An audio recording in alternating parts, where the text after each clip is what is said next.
Hello and welcome to the Ham Radio Crash Course Podcast. My name is Josh, amateur radio call sign KI6NAZ. And I'm Leah, KN6NWZ. And we like to talk about ham radio and many other things. So let's get started, shall we? Well, hello, Leah. This has been quite the interesting day kicking off the podcast. Oh, my God. Edison, I think I lost my iPad.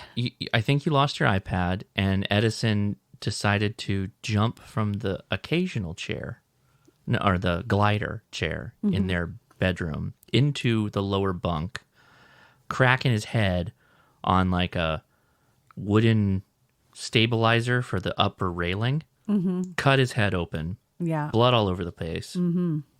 So that was what we did before kicking off the podcast.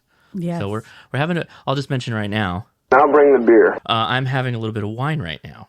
I haven't. So cheers to I haven't drank crazy, in a while, but so crazy night. I haven't either, to be honest. Aside from I drink on the live streams, but I haven't been drinking on the podcast or anything. But man, so what's funny is Edison said, "I've been jumping off that chair since I was like 4, and then when I was 5, and this has never happened before." Yeah, he was really shook by it happening. I think it made him realize that he's not invincible. Like he can just hurt himself all by himself. Yeah, so it's possible that it could use a stitch. I'll look at it tomorrow, but I shaved the spot on his head a little bit, and then I hit it with the old super glue. Yeah, because we couldn't find any more liquid bandages. And it didn't burn, so I guess I did it right we were holding it still, sealed. And I gave it the old jailhouse trick of sprinkling baking soda on top of it. Great. And accelerated the drying. Plus, there's still some hairs adjacent, so it's probably helping to hold it all.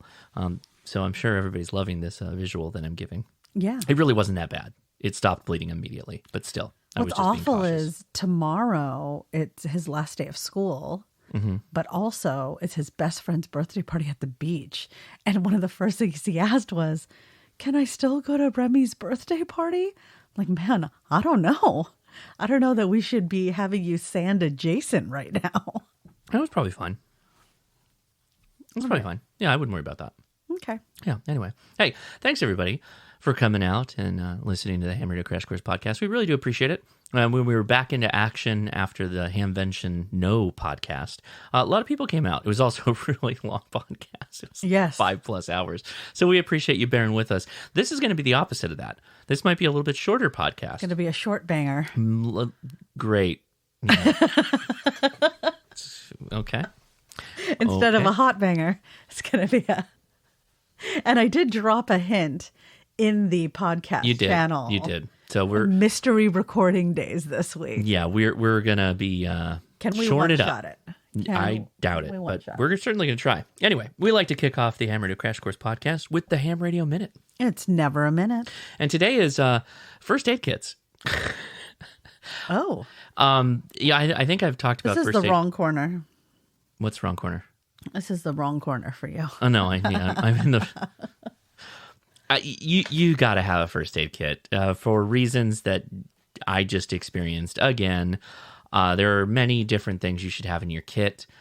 I definitely feel like if you're going out, even doing a POTA, even if you're just picnic table portable, you got to have a knowledge of blood stopping. Yeah, you could just slam your head on a table. You could be parkouring off of as one does. You could be jumping off of a picnic table to land in your hammock where you're going to be operating from and crack your head on the canopy. Yikes.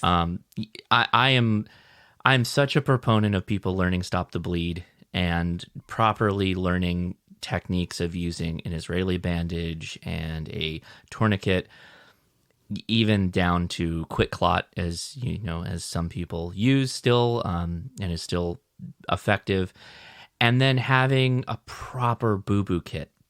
Those little satchels sachets. Well, no, it's not a satchel. It's the little a little small tube of super glue. What do they call that? It's not a satchel. I don't know. Sachet? It's got a really nice name. I like the name. Anyway, those, you can go to multiple stores and get like those tube? single-use little tubes of super glue. Those are valuable. I don't know that you'd put that in every boo-boo kit for the chance that they may blow up, so put them in a bag. But go look up online. Go look up the AMP 3 kit that is put out by USN Doc. Go watch my videos that I did with him. Have him explain the importance of not just having a good blood stopper kit, but a proper boo-boo kit. It's not just throwing a bunch of Band-Aids in a Ziploc bag and then heading out into the field. Take a bit of time, budget yourself $100, possibly even $200 to get a good kit. A good kit doesn't necessarily take up a lot of space. It doesn't have to be heavy. It can fit in every bag that you have, and you should have one in your car, on your person. Your family should have them. You need to do this. So for exactly what happened tonight, it's always a reminder that I'm thankful that I've had some experience in this. Have some burn stuff in there too. Sure. There's lots of discussion on that. I'm not going to go into any deeper stuff because this is supposed to be a minute, and we are burning. But it's never the midnight a minute. oil. Well, hey, we definitely passed the minute. Anyway, so I already mentioned we're drinking some wine because this is an interesting. Boggle. It's a boggle. It's a boggle. Boggles are they're just reliable. It's just a fine drinker. It's not good. It's table wine. It's fine. It's table wine. It's fine. Yeah, it's fine. Yeah, so, but it's inexpensive and often on sale. Indeed. Are you ready? Are you ready? Are you ready? Are you ready? Into the unknown I will go, for I shall fear no man or beast. Let's go. One foot after the other, for I am prepared to survive. I'm not allergic to bees. Indeed. Ooh, I got a real topic here. You do? Okay. Yeah. So Biden ordered and basically an energy emergency, which allows him to take emergency steps to boost U.S. solar production. Okay. Which sounds great, except for what it actually equates to is that he is lifting tariffs on certain solar components coming out of other countries. Okay. So this could have ham radio effect. This is good news in that ideally that means that prices will come down on solar gear. I hope, right? As the Chinese flood the market with noise-generating charge controllers. Well, that's true. That's my concern. It looks like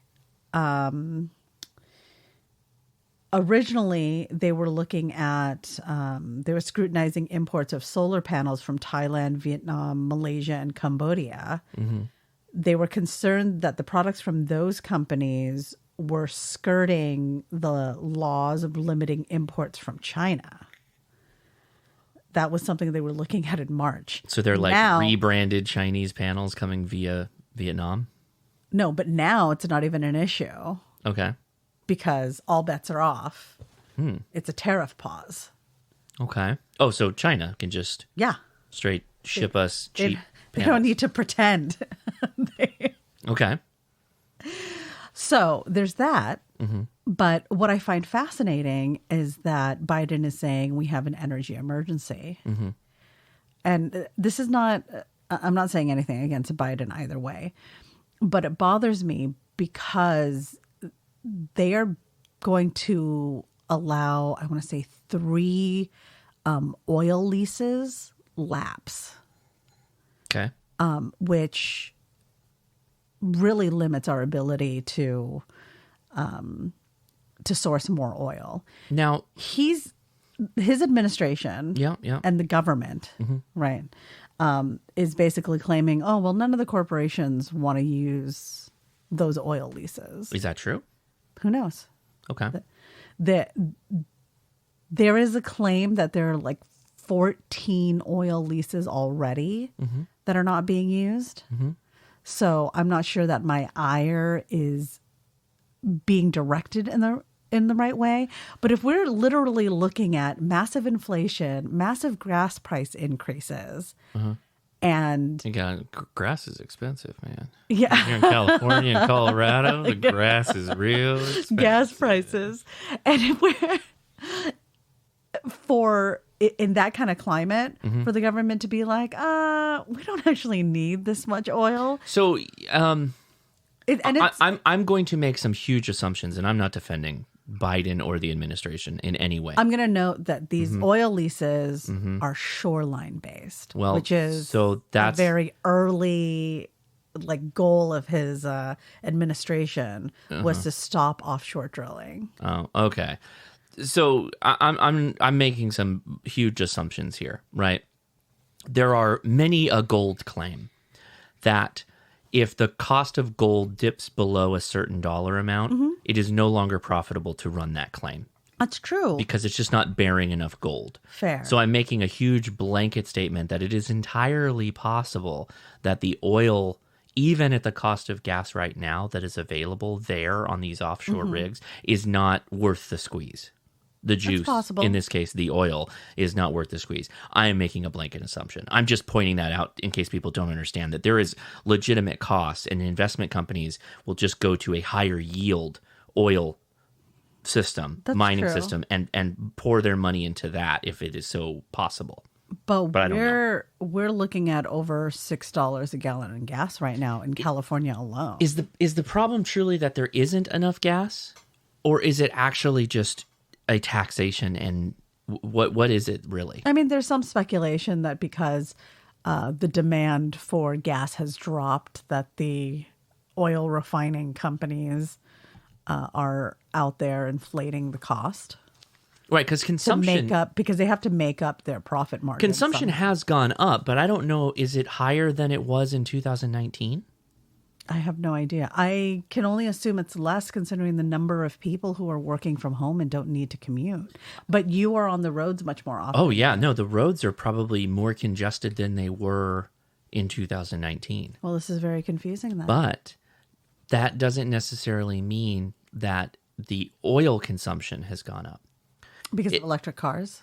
Possibly that, but also I don't believe that the automobiles are necessarily the largest consumer of oil. Obviously, we know they don't run on oil, they run on gasoline. Mm-hmm. But we're dealing with shipping line shortages, truckers. We're going into the summer months where gas and oil refineries are not going to be as ran as hard. And those are more consumers. Gas goes up in price in the summer because they have to move to a summer blend.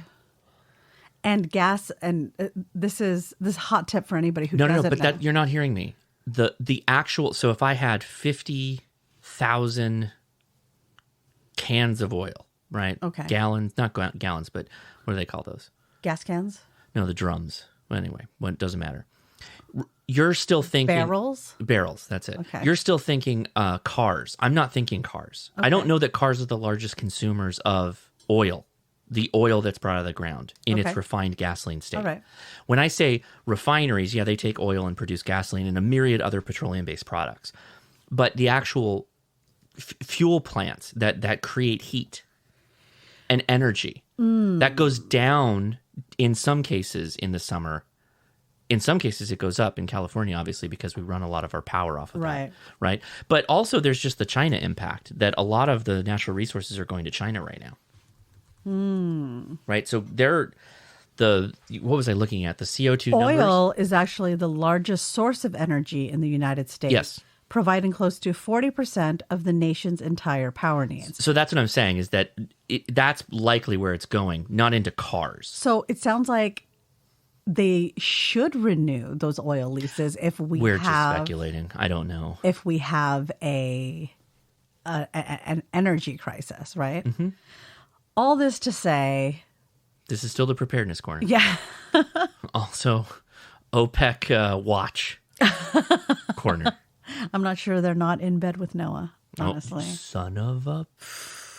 This is... All of these weather radios. We're through the looking glass on this. Yeah.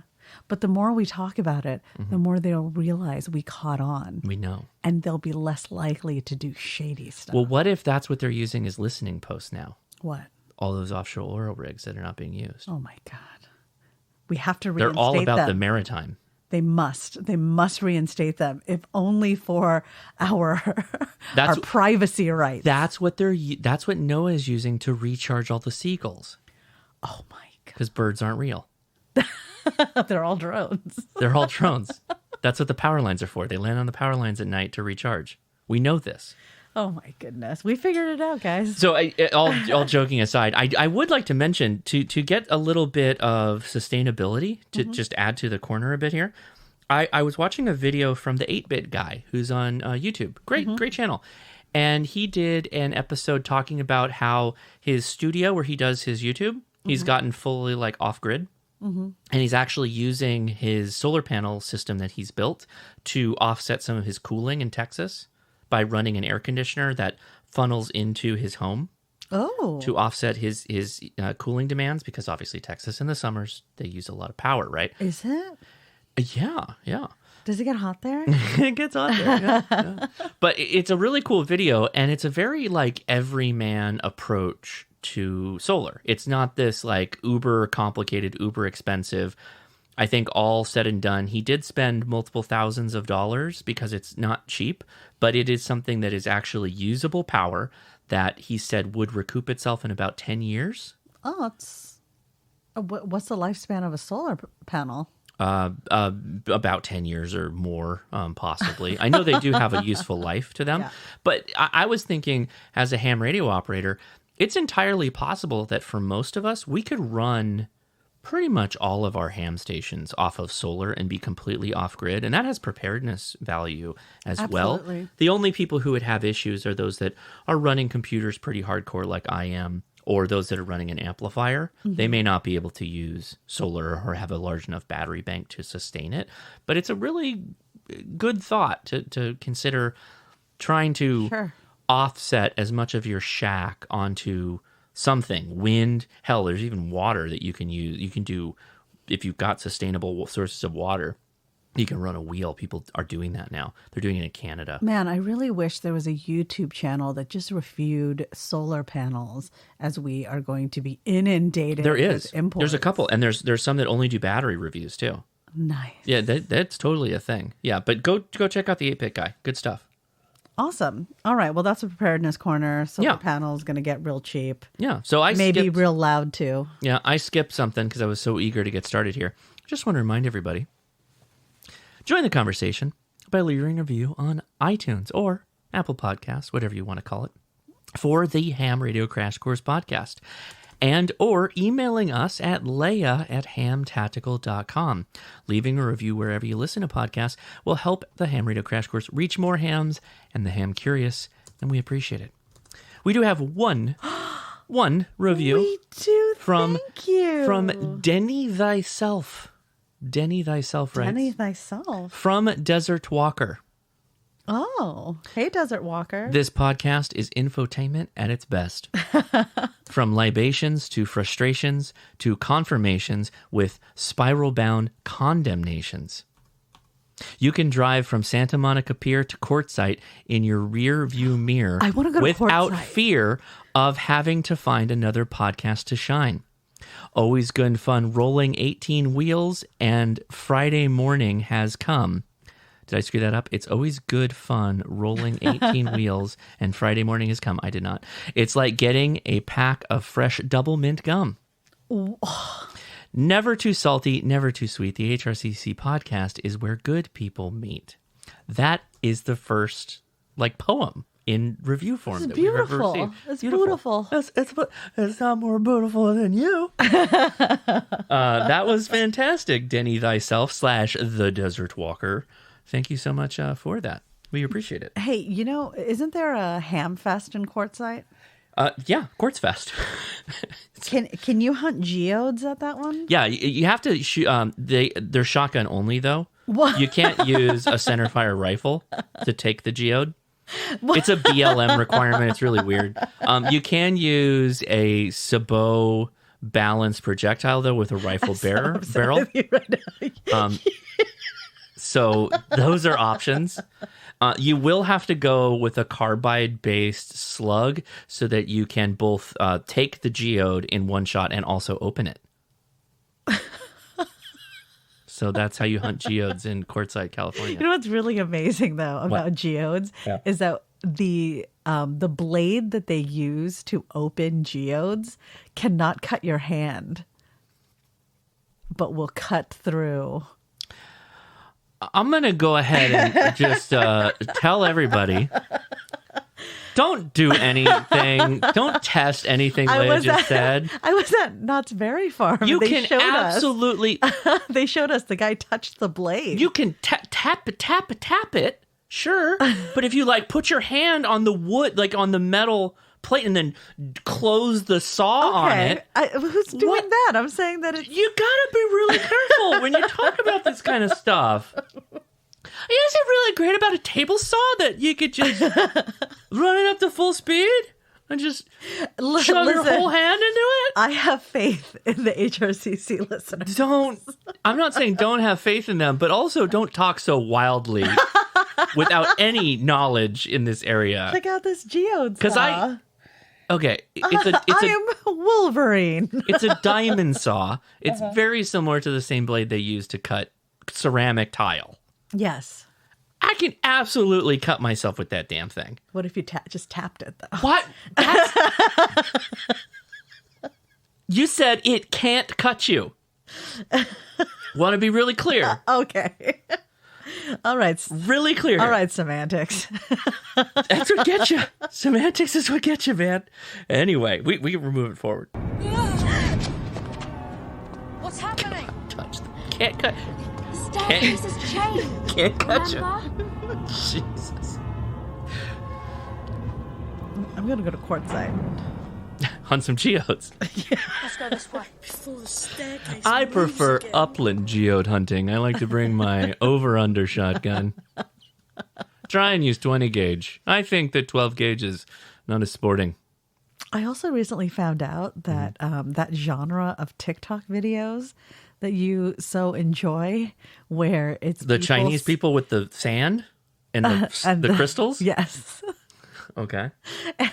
And they scoop it out and they show you what you won. So it's like this like lottery experience, but very public, right? A lot of those crystals aren't real. Yeah. They're all artificial. They're so cheap, Yeah. but they're not real. Don't do it. And I found out from a geologist, From a real crystal seller. yeah, who was like, fake, fake, fake. That one's real. Fake, fake, fake. That one's real. Yeah, no bueno. All right. So we have entered the email correspondence tower, but it's also the physical mail tower. I do have a piece of physical mail I want to mention. Not really necessarily for the podcast, but it was something that was sent to me by a YouTuber, Carlos, KD9, Nice. OLN, Life at Terminal Velocity, I was going to say that. who we've talked about. He jumps out of perfectly good planes. His family has a coffee farm. What? Uh-huh. Carlos? So can you help me out on the name here? Because I'm having a hard time reading the pronouncing that, because obviously it's a... Is it Finca Sauto Adelano? Lauro? I don't know. The Finco part was the part that was getting me. I don't think that's right. And Santa Gregoria? Nailed it. Yeah. I wasn't much Furtica? up. Is it Furtica? I don't know. Furtica Sacido? Sato, Ed. Oh, boy. Your penmanship is really nice, and you used a fountain pen to write this. I can tell. And I forgot to ask you. I'll have to ask you what pen you wrote this with. I'm very curious because it looks really good. I'm just not good at reading it. It's words I don't expect. But yeah, he sent me I think this is a pound. Yeah, I think it's a pound of their family farm. And he gave me the full details. Roasted May 24th, 2022.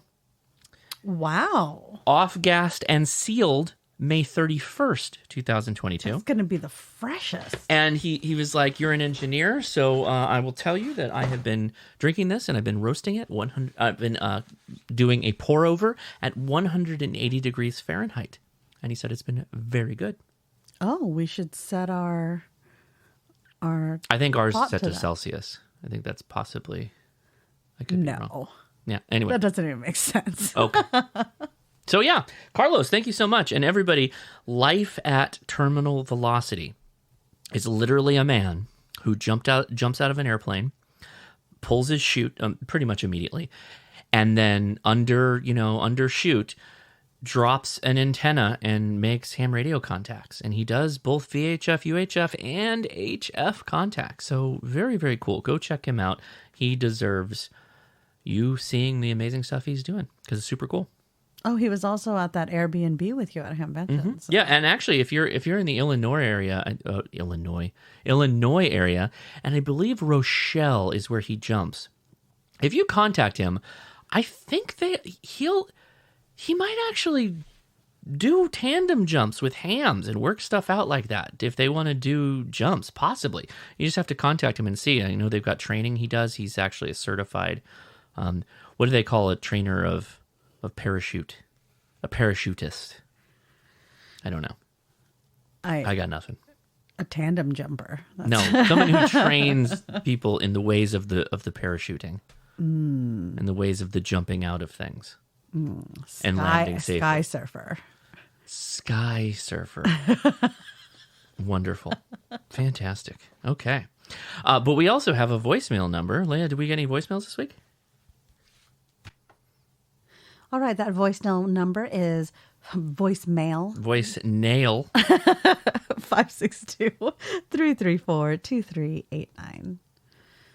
And I've got some voicemails. Mm-hmm. Not voice nails. Okay. Boy, howdy. Right. How do I play this? Since Leah potentially... Hey, Leah, it's Kark. I'm listening to the podcast on my way home, and I heard Austin talking about his new that he needs a mask for. And I had a suggestion for him. So, Austin, you might look into pool cleaning poles. I've used pool cleaning poles for a variety of antennas, including a 6-meter, 5-element homebrew Yagi and a 4-element, 10-meter homebrew wire Yagi as well. They're decently strong, and you can relatively easily guide them out with a PVC coupler that slips over one of the sections, and you can drill some holes in that and make guy lines. I would recommend having 4 of them that go down to some solid stakes in the ground. That'll get you up about 12, 15, 18 feet, depending on the length of the pole and your guy lines, and is, in my opinion, fully adequate for that antenna in low wind conditions. Okay.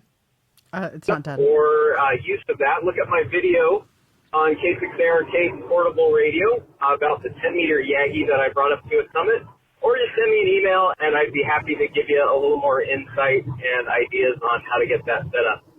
Thanks for the podcast, Josh and Leah. We'll catch you later. Excellent. Thank you, Kark. Kark is the wizard with the solutions. Yeah, he that video he's talking about is amazing. Everybody should go watch that video regardless. He hiked to a summit, then erected a 10-meter Yagi. He actually made the summit, and then he hiked it. right. But it was a wire Yagi, which is a concept that I don't think many people are familiar with. A wire Yagi, instead of, we're used to a boom and then hard pieces come jutting out perpendicular to the boom. He made kind of an X piece and then strung the wires in between. Because he's a wizard. It was really cool. Definitely go look at that video. So I get voicemail transcriptions, and there was some dropouts there. That was and it is hilarious what the transcriptions think is being said. Oh yeah, I bet. Because it's just not familiar with ham radio terms.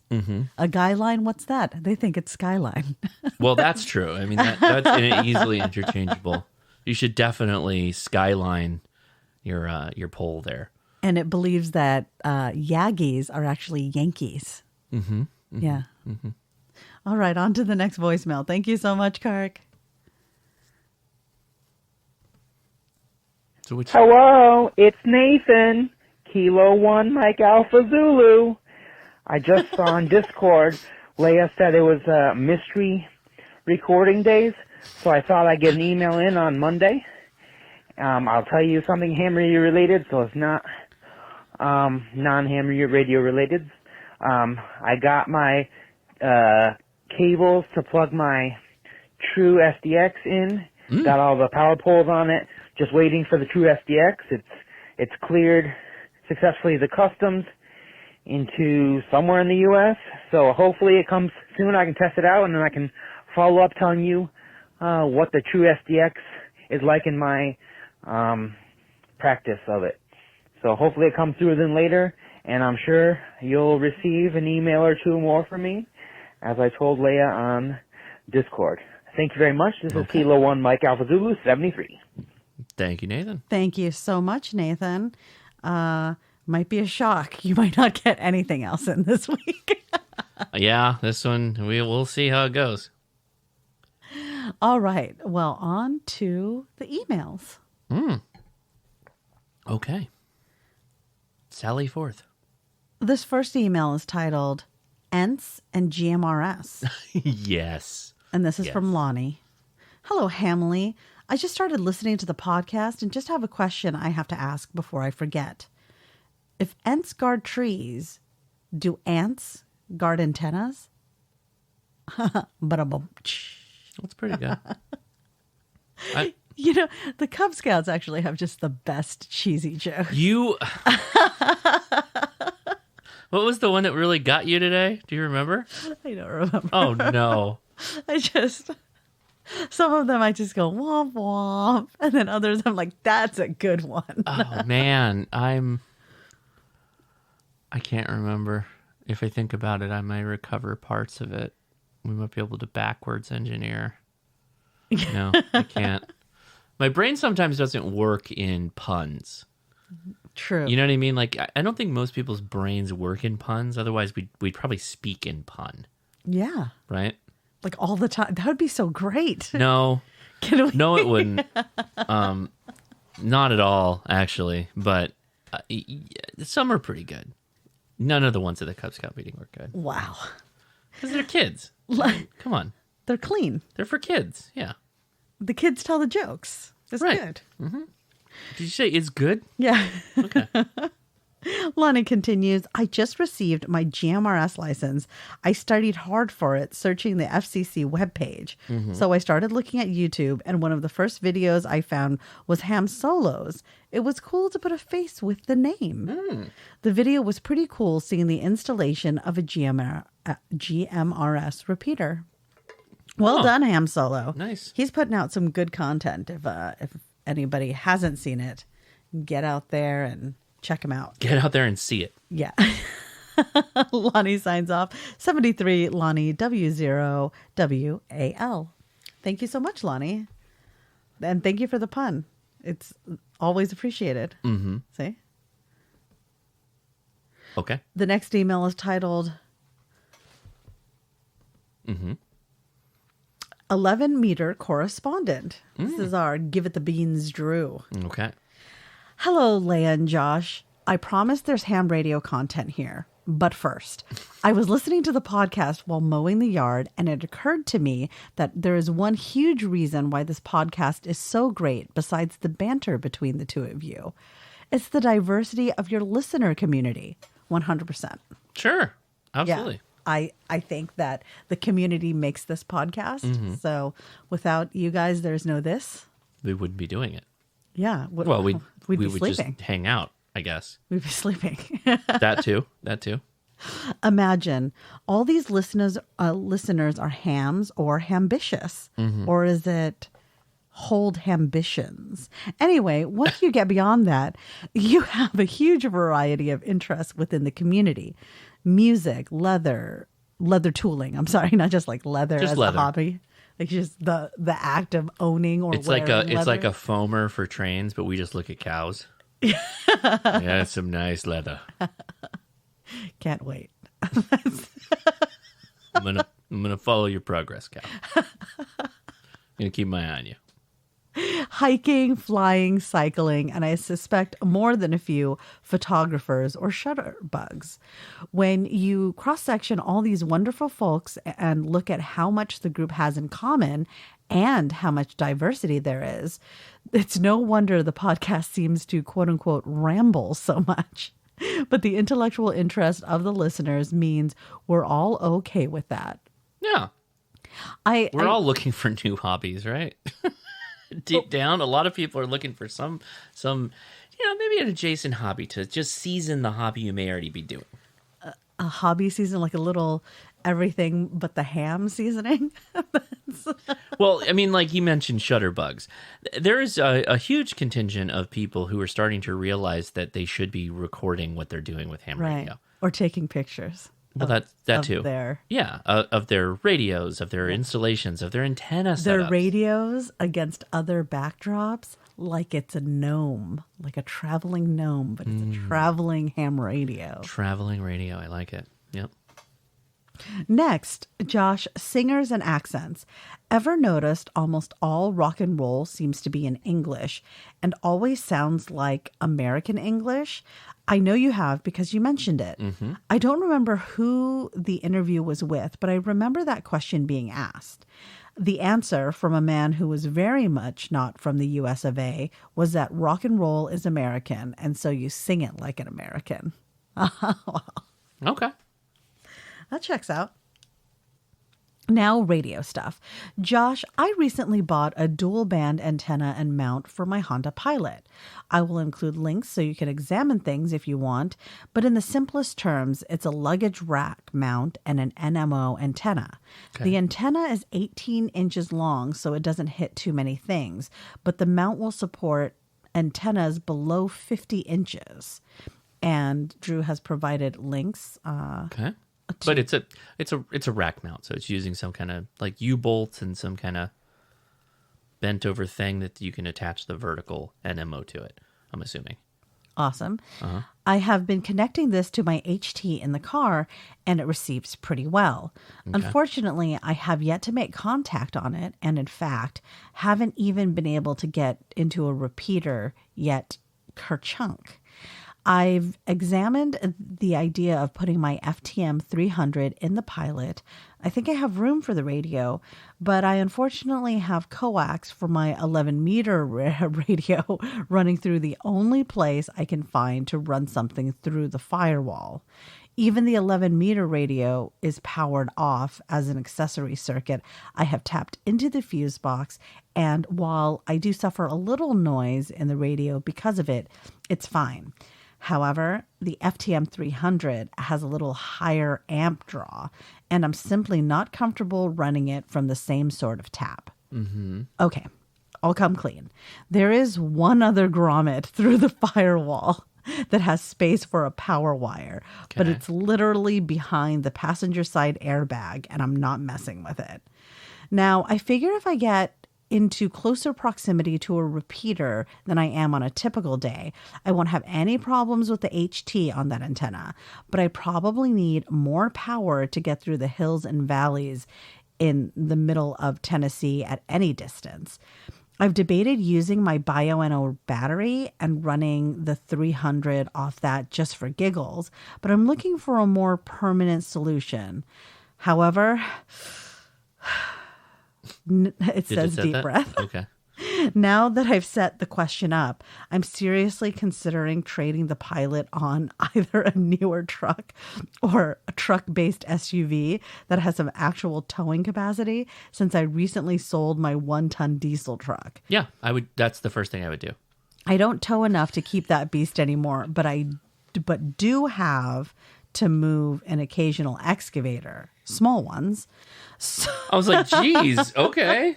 All right. So the question, are you aware of any resource available that evaluates vehicles for radio friendliness? No. Meaning not just the space to put a radio, but reasonable ease of running wires, etc. Mm-hmm.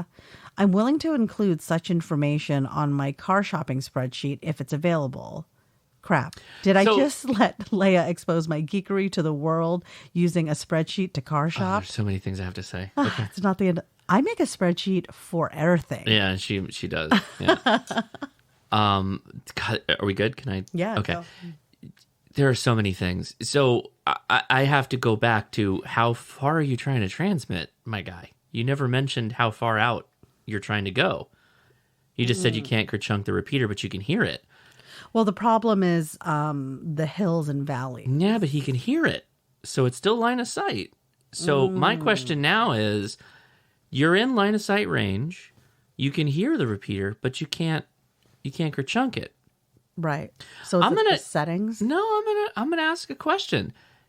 Does your antenna connection, the roof rack, have a good actual metal connection, metal on metal connection to the roof rack? Oh, you think it's plastic? No, I think it's painted. Oh. I think it's painted, and he doesn't have a good electrical bond to that roof rack. Interesting. So that's step one. I would check that. Possibly even run a braided line from the antenna connection down to something that mounts the roof rack. Possibly you've got a roof rack mount that is a metal connection to the chassis of the vehicle, which would be even better. So that would be tops right there. Also, I'm going to go out on a limb and say, if you can hear the repeater and you can't kerchunk the repeater, it doesn't necessarily mean you're going to make a full connection or a good connection, even if you have a 50-watt mobile.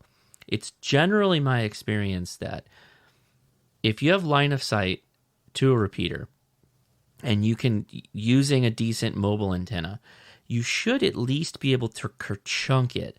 But if it's analog, your signal will be poor.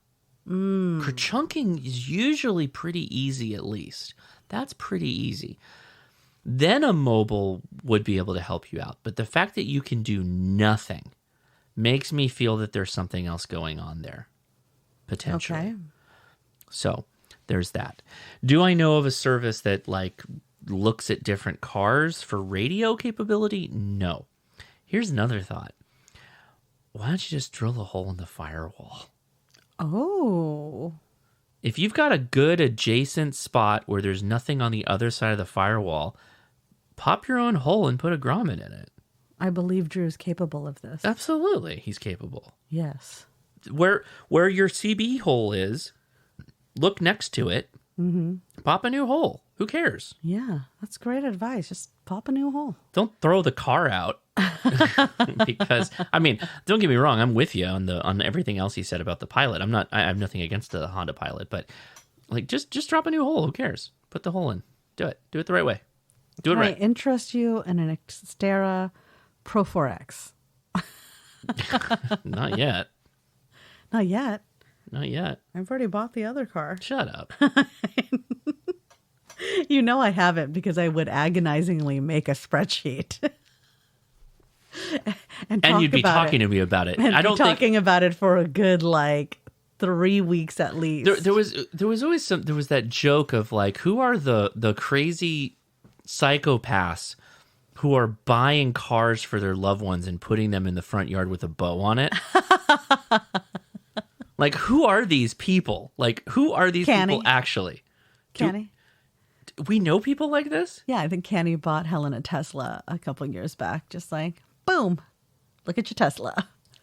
That's crazy. And then they both had Teslas. That's crazy to me. And then their kid got locked in one, and they couldn't get her if, out, and now they don't have Teslas. I feel like if I did anything like that, we would be in marital counseling. as much as I could have got the thing a perfectly I could have picked the perfect vehicle for you.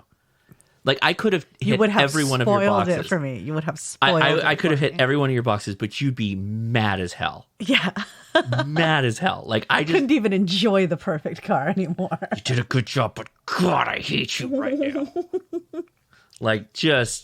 How dare you? I can't even imagine doing something like that. That's wild to me. That's wild. That's wild, crazy stuff. Maybe anyway, it's just people who have money to burn. They don't care. Oh, you didn't like it? We'll just trade it in for whatever you do like. I'll take the risk. Maybe to them, the car is the equivalent of, a cell phone. I don't know that it's money. I think it's mindset. I think it's mindset. I'm going to go back to... I think in the whole time that Helen had her Tesla, she never used the auto drive feature. Oh, so he was like balling out of control Tesla too. He wasn't going cheap Tesla. She told me Wacky. that people told her how great the auto drive feature is, but she just couldn't bring herself to use it. Those are some people. Okay. No, I think we answered all right. those questions. Well, Drew continues, Josh, Leah, I gotta go. The band has a show. I almost said fire show. Where did that come from? The band has a show this week, and my wrist injury / recovery has limited my playing. So I gotta go run the set a couple of times. Yes, my wrist is getting better. Good. I'm nowhere close to 100% yet, but I have nearly full range of motion, completely pain-free. And for the first time, the doctor has been very positive regarding my full recovery. Wow. One Good. day I might get to mountain bike again. That's awesome, Drew. I'm so happy to hear about your recovery. And I'm really happy that the doctor has changed their minds. My doctor is just definitely too positive. It's like, you're fine. Looks like you have some migraines. You don't need a blood test or like a CT scan. This is I'm just going to give you 9 pills. Okay. 9 pills. Everything's fine. Drew signs off. 73 KO4 TWQ. Drew. Well, thank you, Drew. Thank you so much, Drew. Hopefully those answers were sufficient for you, my friend. I hope so. The next email is titled Another Cycling Event, and this is from Vince. Mm-hmm. Leah and Josh, I just got back from another cycling event. This time it was over 2 days. Ooh. That's quite a feat. You know what I realized recently when I was watching somebody talk about like 1-day excursion hikes, right? And they're like, you can hit all of these things in a 1-day excursion. Okay. And I realized that when people go hiking, they go all day. Yeah. They don't go out like, I'm going to go out for, a 3-mile hike and I'm just going to walk that. Like an out and back 3 miles. Yeah. An out and back to the parking lot that we started at. Yeah. People are spending their whole days just walking. Mm-hmm. It's wild. Sometimes walking and then sleeping and then walking again. Wow. Yeah. Nary a shower, from all day walking. Just sleep and walk again. That's what they do. But now we're hearing Vince 2-day bicycling. I would do that. Cycling. I've actually thought about bike trekking. This is a cool idea. Yeah. Don't know when I would do it. Yeah, exactly. But hey, it sounds fun. You have so many ideas about how you would like to go off grid for an unreasonable amount of time. You're like, hiking the PCT. That sounds like something I'd really enjoy. There's people who do it like after retiring. Who is going to send you these packages? I just Josh? don't. Myself. I have to send myself the packages to the post office.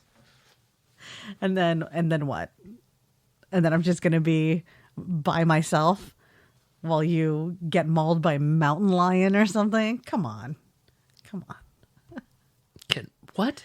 That doesn't really happen on the PCT for people that are doing the PCT hike. There's too many people out there. The mountain lions don't want to be anywhere near that. 125 documented attacks. So Since what period of time? like ever. Like 5 ever? It's not never. So there's that. Well, Okay. Vince continues. The bike MS Colonial Crossroads ride has participants starting from 3 different locations in Virginia, Richmond, Smithfield, and Williamsburg. Cool. Depending on start locations, riders can go 27 miles one day, 55, 75, or 100 miles each day. What? Oh, okay. I'm like, 27 miles is nothing. That's not hard. Wow. Once I provided SAG support, having transported 3 rides both days to the finish location for the day. Since I was covering the Smithfield routes to Williamsburg the first day and Smithfield the second day. Mm-hmm. While the SAG team was provided commercial radios, I was the only active ham radio operator on the team. Oh, cool. Look at that. Take that, commercial radios. Take it.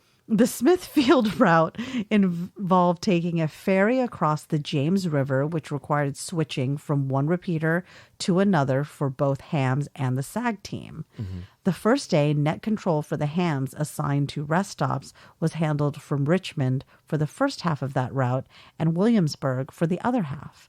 Plus, we had net control operator in Williamsburg handling traffic on the Smithfield route. On the second day, the Smithfield net control was moved over to Smithfield. But is it route or route? Just a question. I think it depends on the context sometimes for me. There were very few issues on the routes I covered, and most of the like writers, if it's a battlefield and I've crushed the defending army and it caused them to rout. It is route. But I often, if I'm hiking, take a route. So it's route. That's how I would use it. Okay. And most of the writers seem to have enjoyed themselves. Vince, I'm sure the writers really appreciated you being out there, and it's a really good example of how hams give back to their communities, keeping people safe. So good on you. Good on you. Or good on you. Mm. See? Mm-hmm. Inflections. Vince signs off KC6 ISS. Nice. I hope you make some of those ISS contacts too. Mm-hmm. Well done. The next email is titled Thank You. And this is from Matt. Thank you. Well, thank you. You're welcome. Greetings, Josh and Leah. I've been listening to your podcast for a while now. Thank you for listening. Thank you. I wanted to thank you for all you do. Since the end of April, my wife and I have been apart so she could be closer to a specialist hospital since she has minor complications with her pregnancy.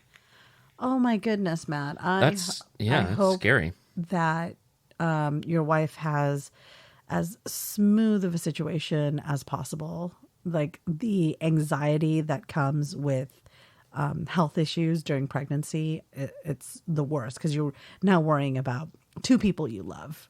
Right. While your body's going through a whole host of changes. Yeah. That's wild. This means my 3-year-old son and I get to drive 3 hours one way to go see her every weekend. Aw. The podcast has been playing on the radio every trip. Oh, we should really clean up this language then. Wow. 3-year-old earmuffs. Okay. We'll try to keep it at the top of the rocks. That's on the rocks? On the summits. That seems like a summits. On the summits. Yeah. Okay. Rather than the rock bottom. Got it. My son will even say "Greetings, Josh and Leah" when he hears you say it. Oh, wow. That's super cute. That's the cutest thing I've ever heard. He'll also laugh when I do and say, "Josh is so funny." Oh, that's so cute. I just wanted to say a big thank you for the outlet to de-stress and learn while I'm driving. Oh, well, shoot. That's so really heartwarming. Warms my heart. Out of the blue, on May 21st, I scheduled my online exam for May 22nd. Out of the blue. I scared myself one day. That test came out of nowhere. That I signed up for.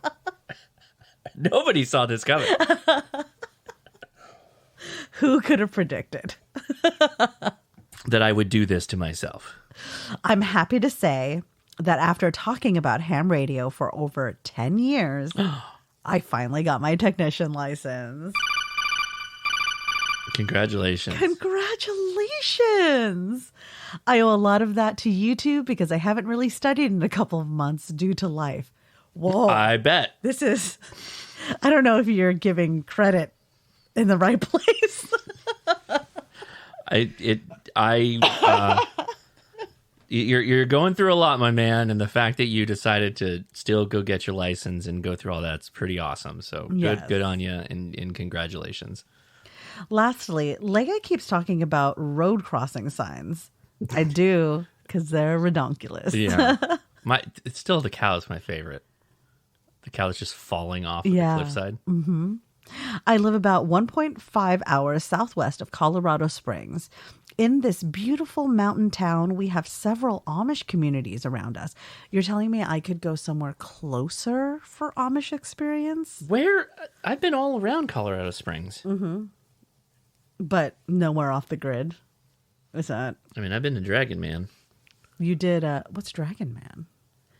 Is that like Burning Man? No, it's like a huge gun range and museum. Oh, I see. Yeah.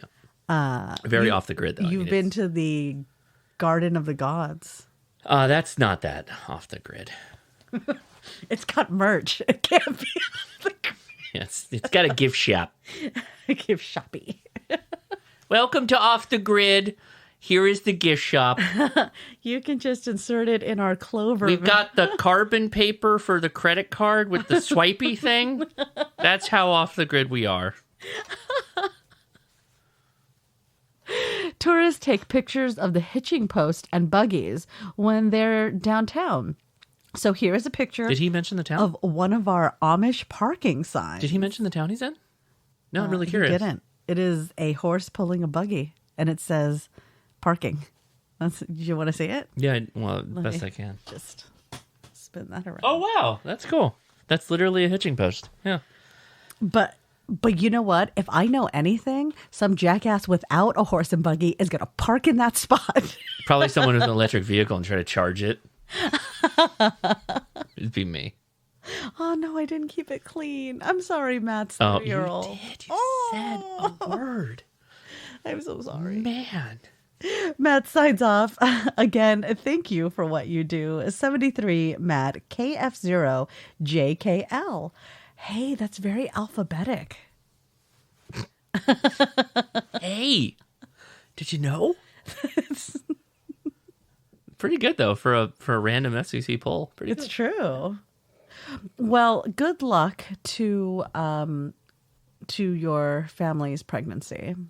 Yeah, I will say, just completely on the side, that Colorado, particularly the Springs, is one of the places I would like to take Leah and the kids. Yeah. It's one of those places that's not like a Hawaii or a super flashy Hawaii or a super flashy tourist destination. It's just kind of a cool place. Like, there's a really interesting history there.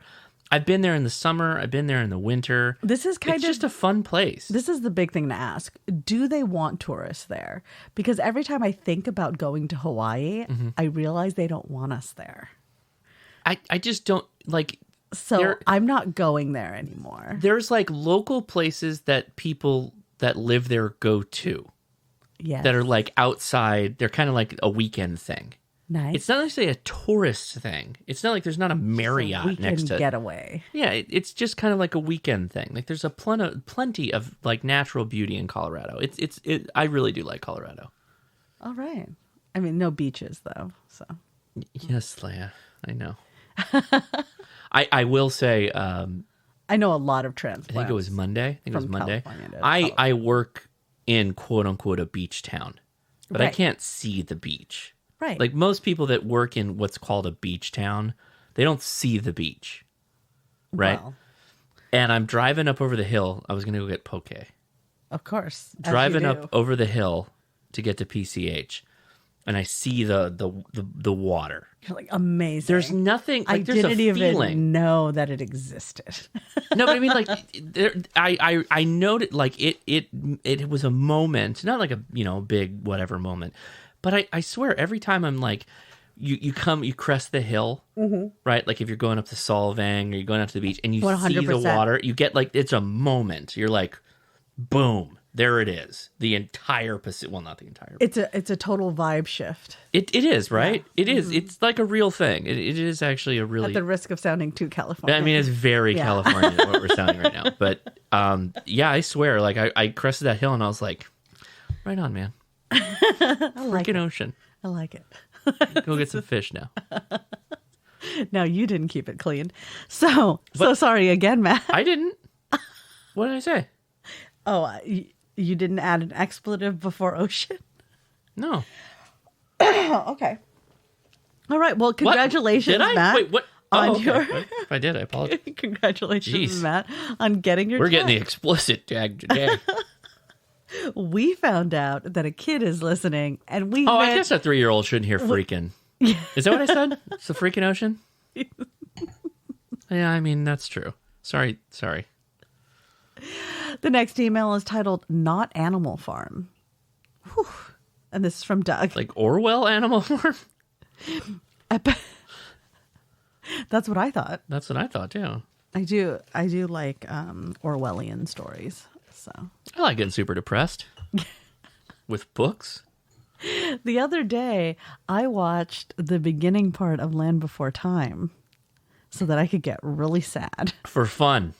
Not I for guess. fun. Not for fun. Yeah, okay.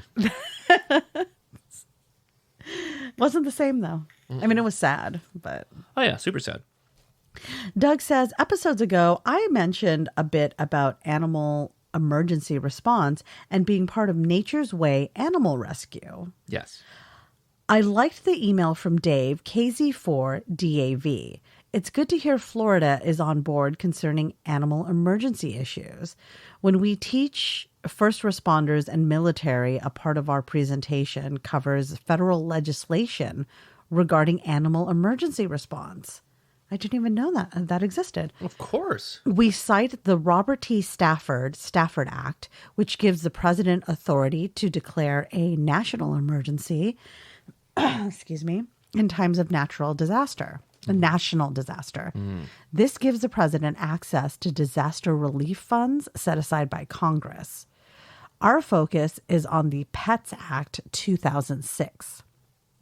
It came about due to the way pets and service animals were handled after Hurricane Katrina. The Pets Act amends the Stafford Act, requiring states asking for FEMA assistance to address animal issues in their emergency action plan. That makes so much sense. Well, they have to. Otherwise, it's a bullet in a gun, I assume, at some point. Well, the fact that people are risking their lives to go and save the animals. Right. There has to be like an escalation. Right. Yeah. Simply put, to get federal funding, you must address animal issues in times of emergency. I've included links to both the Stafford Act and Pets Act for riveting late-night reading. You know I will when I read this Library of Congress link. That's Here's the next 28 pages on horses I in a will- flood. I will also drop these in the show notes so that you too can join me. Oh, please. In yes. my Library Enjoy. of Congress journey. Next, you had read an email from Austin VE7QH regarding telescoping masts. I don't know if the Buddy Hex would work on it since it's a typical round shape. I do have the 12-meter version, and it's very affordable at around $114. I've used it for a vertical as well as a 40-meter inverted V. There are shorter versions as well, and looking at the website runs anywhere from $60 to $600. Wait, how much? Depending on the length. What was it again? What's it, the company? It is the Buddy Hex? No. The telescopic mast that he was talking about.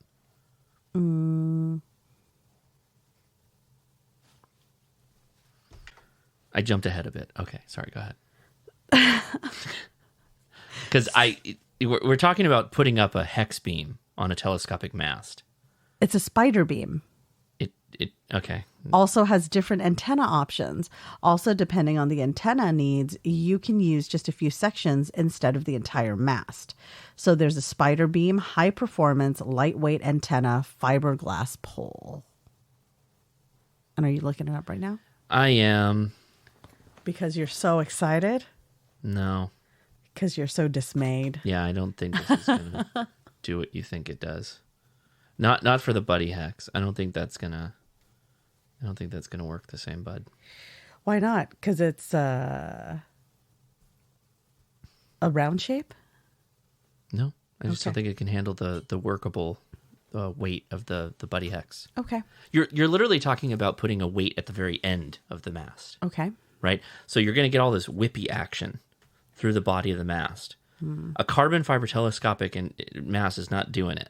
It's not doing it. It's going to put way too much shear onto that thing. It's going to break. It's going to snap. Yeah, violently. Yeah. Catastrophically. Just like our neighbor. Oh, yeah, indeed. Snap and then post like 45 memes in rapid succession. Listen to Sarah McLachlan in the background. I unwittingly got in a fight again with the town's town Karen. crazy person. Yeah, the town Karen, who we've talked about on this podcast before. She is so big mad at me. And then, as a result, big mad at everyone who associates with me. Right. Yeah. And it's all a conspiracy against her because she is literally living like she is the main character in a movie. Okay, and this is all I did. About her. This is all I did. I suggested that our neighborhood watch meeting not be a potluck at her house and that we have it at a park instead. That is just... it's in our neighborhood. But it's having it a park is universal ground. Yeah. Plus there's a playground for the kids, so parents will come. Right. And there's way more space, so people can spread out. Than her driveway, right? And on top of that, that's actually where the sheriffs want to have it. Right, because at the end of the day, most people don't like her. It's true. And they're not going to go. So you nicely said, why don't we just have it at a park? It's like 2 blocks from your house. Then everybody can go. No big deal. That was like you shot her dog. Yeah. Literally. So then she's decided... I don't know how we got on this tangent, but apparently this has been steeping for a while, so you want to talk about it. Yeah. So then she decides that she's going to throw a neighborhood watch potluck the day after our meeting. Mm-hmm. Now, keep in mind... It's a spite luck. Yes. Keep in mind, the city is only supporting for our area because they're trying to be at every neighborhood watch meeting. They're trying to go to each through zone. The summer. Right. The city is broken up into zones. There are many block captains for neighborhood watch in each zone. Right. We happen to be one of many block captains in our zone. Right. And our zone meeting is going to be at this park. Right. Mm-hmm. So she has now started running flyers. Mm-hmm. So the flyers that we passed out for the official meeting, where like the mayor is coming out, the sheriff captain, the LA County field deputy that like kind of manages our area for our sheriff is coming out, in addition to our community safety department and like a bunch of all the people community basically. Safety. Yeah. It's actually quite nice. Because, we'll be able to get any questions answered. The whole panel would be there. Mm-hmm. And she goes, we're going to have emergency responders too. And then, so she passes out flyers and there are people who are getting 2 flyers.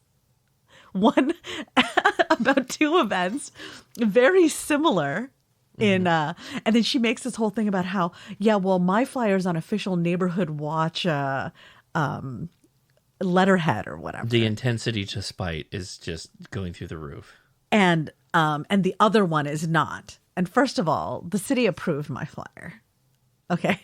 God, this is just the most But on pettiest. top of that, the other neighborhood watch captains across the city liked my flyer so much they asked me for the template. So all of the new neighborhood watch meetings coming out are all on my template. So it looks like hers isn't official anymore. Which makes her even more mad. She's just blowing gaskets left and right. And ironically, she tried to access my template so that she could use it. And I didn't give her access because she's crazy. Wow. But also, I'm not going to give you my intellectual property after you threatened to sue me.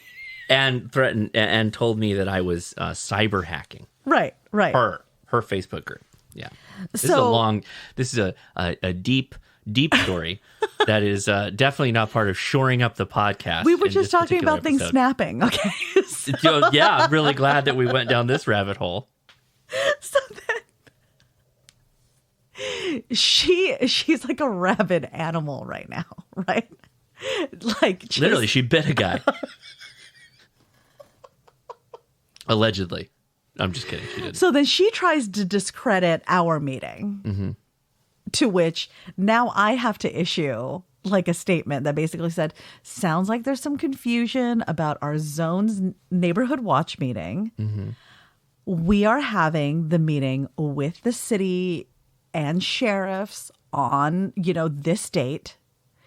Another neighborhood watch captain is having a potluck the next day. I, go to one, go to the other, go to both. Just get involved with neighborhood watch. That's right. Right? Yeah.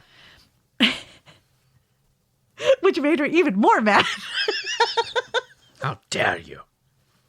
Because on one hand, either her denying that we're having a meeting means that she no longer is in good with the sheriff and community safety, and she didn't know there was a meeting. Or, on the other hand, she's so petty that she would rather hold people back from being involved in neighborhood watch than see her not control it. This woman literally has a problem not being in control. Like, Yes. she is the craziest person I've ever seen. An absolute control freak. So, if I somehow end up in a freak accident where I die, it's her. I want you to know it's her.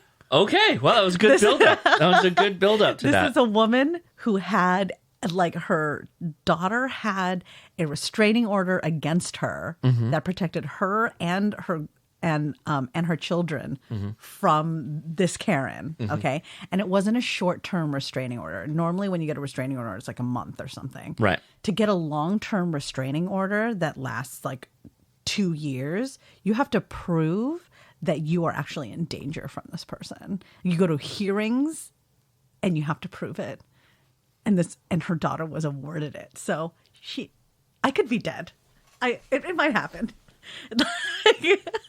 I feel like you should not be so blasé about that. Yeah. I'm going to watch out. No, you need to get your CCW permit. That's what I'm going to put on it. I'm going to be like, Do you know this, Karen? Sheriff Villanueva, congratulations on your re-election. I'm sure you've heard.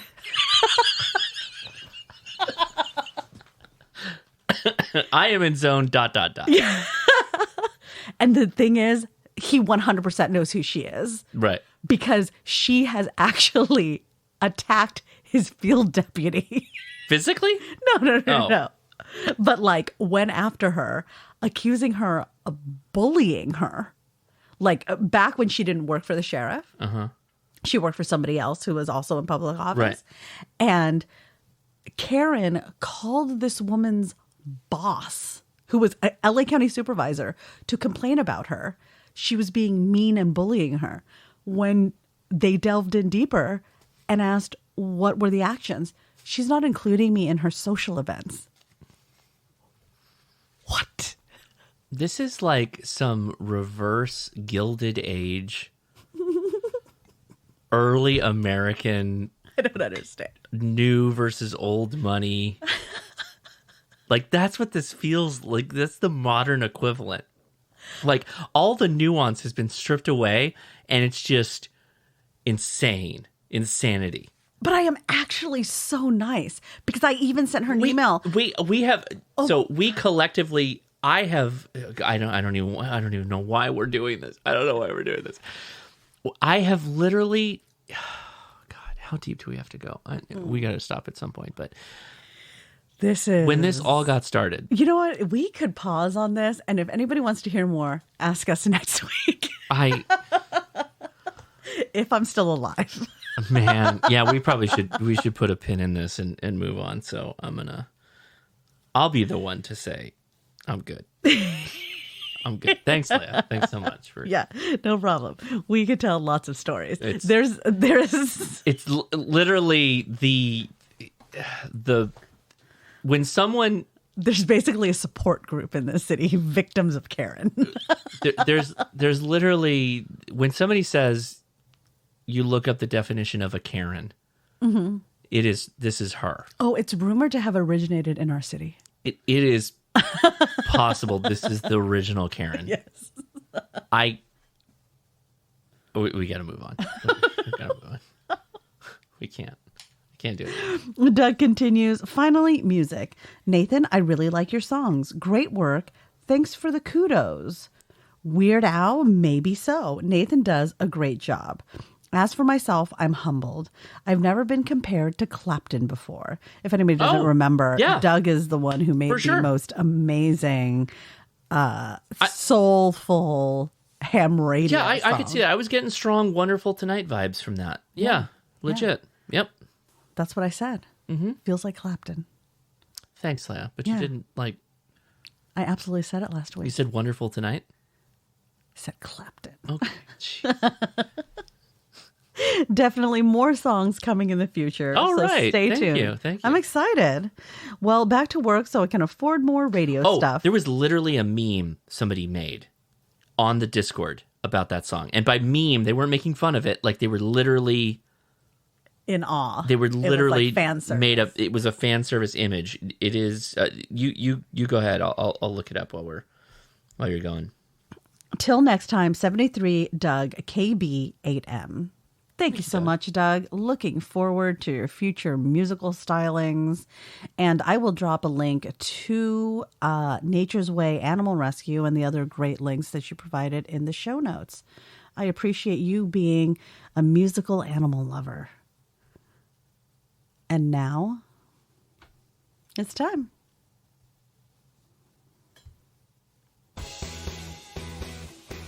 It's the final email. Crazy week, guys. Just a reminder. It's a Kermit, like a Kermit puppet with his hand up against a rainy glass, and it says, "But until then, I'll be running FT8 tonight." Oh, I love that. Yeah, it's Zach made it. It was on the 1st of the month. I find myself just singing it sometimes. Yeah. I don't even use FT8. Yeah, I don't even know what it is. FT8 damn near killed her. The last email is titled 11 meter stuff. Oh. Didn't expect the last email to be about CB, but here we go. And this is from our resident leather tooler, Wes. Leather tooler. Yes. That's the new... Okay. We're going to land on something. Mm-hmm. Okay. Well, for all of you sea beers and radio enthusiasts out there, I tried a new radio today. I got on Amazon and got Aleutian LT298. This is a repackaged Uniden radio. It's super tough and compact, is small, and swings to about 11 watts. I plan on putting a box behind it Not legal in CB. to really get out. I know I committed a crime swapping out a tuned Cobra for a little Chinese radio, but it's small and made for a clean install. I'm running barefoot right now, and my Cobra is tuned to 1 watt for an amp that I had, and I never tuned it back up. I was surprised with the speaker and receiver on the Lucian. The speaker was clear, and the receiver is pretty hot. I run a 4.5 foot 5/8 wave skip shooter antenna and get good reports on it. Updates will come on this little rig. I can't wait to put some serious power behind it. In my other truck, That is very illegal. What? Yeah. Did you want a PSA or something? I just want to throw that out there. Disclaimer. Disclaimer. Nobody cares, but you know, it's still worth mentioning. Nobody really cares, but okay. In my other truck, I run a Cobra 29 with a small 150 watt amp. The radio has Super ModSef finals. And what is Super ModSef? It's probably a guy who makes... Seriously, there's like... I believe it. The guys take old classic CBs like the Cobras, and you know they'll modify them for finals, for outputting more power, or they'll make them hooked up to a specific amp and work the whole thing. Again, it's all technically illegal. I'm just mentioning it because I kind of have to, but not that I don't care really, because Go on, CB. It's Breaking not the that big a law. deal. Breaking the law. It's not that big a deal. And some additional performance upgrades. I run that with the dual 4-foot 5/8 wave fire sticks. This is a directional setup and works amazing. I keep my base station a secret for now. While all this jargon means nothing to you, Leah, all the 11-meter correspondents are nodding their heads saying, nice. Or they might just be saying nice. I added that. Nice. Very nice. I cannot wait for Josh and Sideboom's live stream on CB Culture. I'm trying.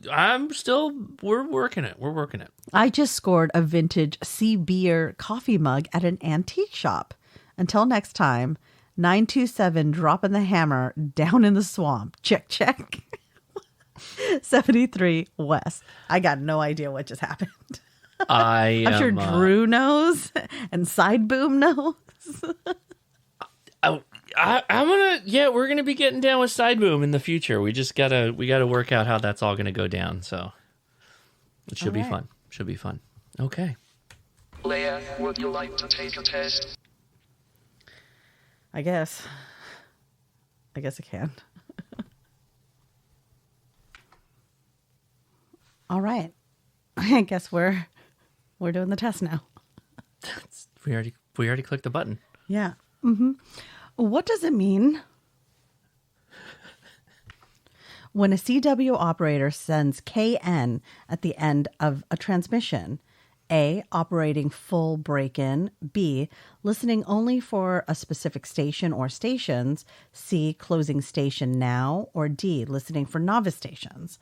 I'm going to go with closing station now. No, that's listening for only a specific station or stations. Oh, I'm using this on a laptop right now. Mm-hmm. Oh, click corner for explanation. Okay. KN is looking for a station that they know. KN for no. No, like Dr. No. Wow. But no, not N-O like, instead of KN.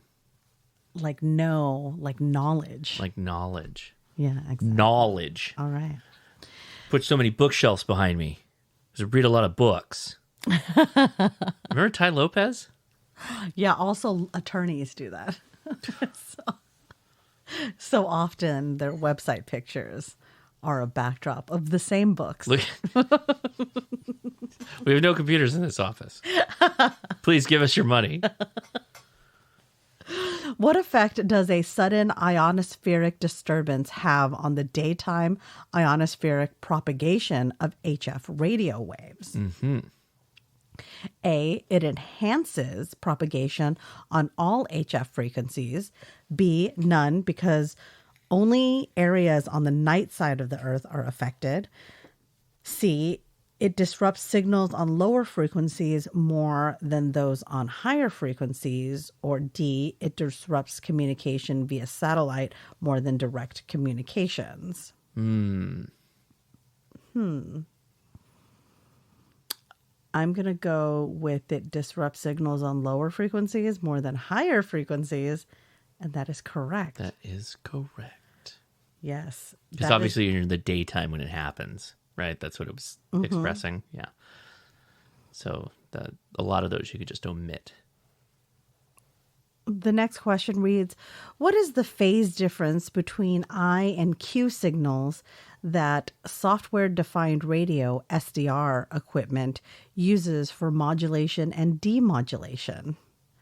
A, 45 degrees, B, 180 degrees, C, 0, or D, 90 degrees. I'm going to go with 180 degrees. It's wrong. It's 90 degrees. It is 90 degrees. What? Silly hint. Average IQ of a person is 90. Is that true? The average IQ is 90? I don't even know that people think IQ tests are still a valid way to judge that is a intelligence. Lie. What? That is a lie. What is a lie? People absolutely care about IQ tests. Who? Who is Mensa. Mensa. Who cares about Mensa? Does anyone care about Mensa anymore? Some of my high school teachers were Mensa members. I bet you they told you all the time too. No. I think I've met in person 2 or 3 people that were in Mensa. And boy howdy, did they let you know. They should be really proud of that. Yeah, okay. I and Q signals are used as components of a quadrature signal. By definition, they are separated by 90 degrees. You just need to memorize this. It may help to remember that they are quadrature. Think of dividing signal into 4 parts.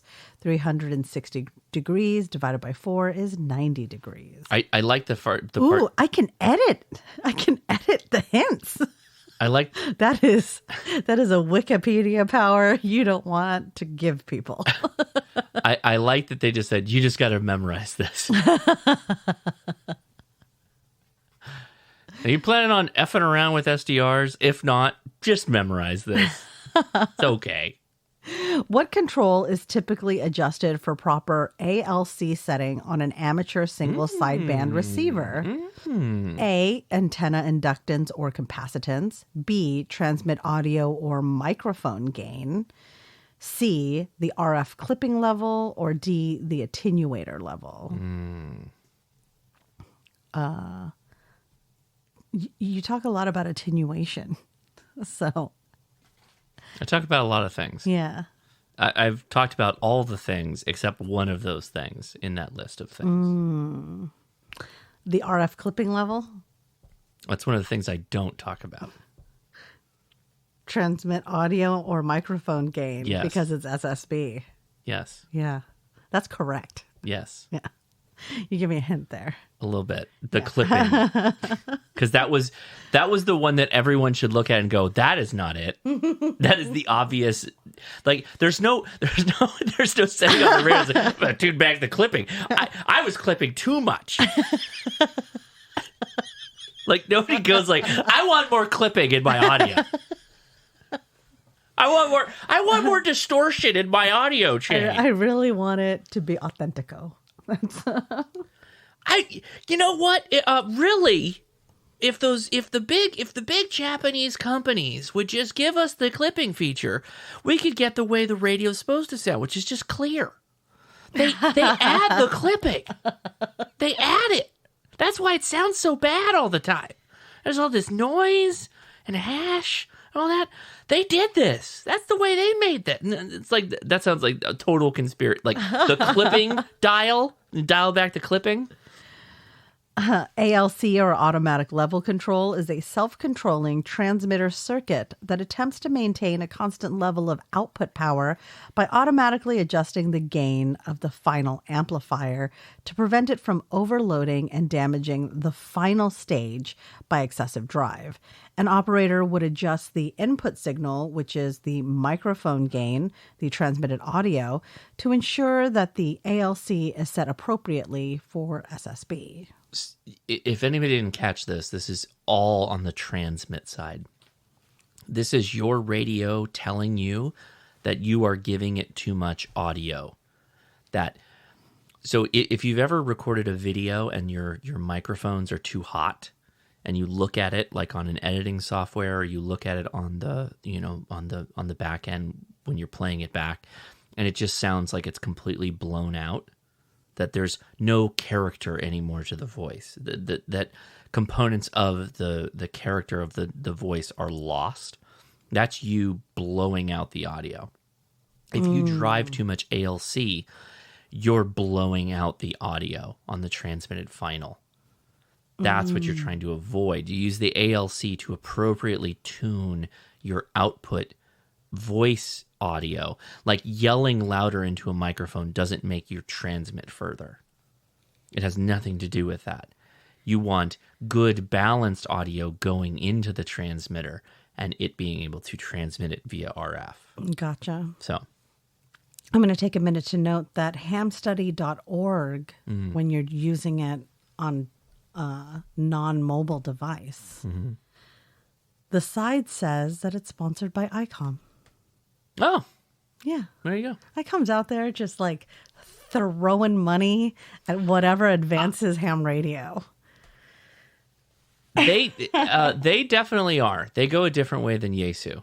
ICOM definitely embraces. They are genuinely community partners. They're like, they really are. You look like you're doing some good things for ham radio. Do you want some money? They do that. They do that with clubs. They do that with a multitude. I mean, I'm not saying Yesu doesn't either, but I think we collectively can agree that ICOM is pretty proactive in this area.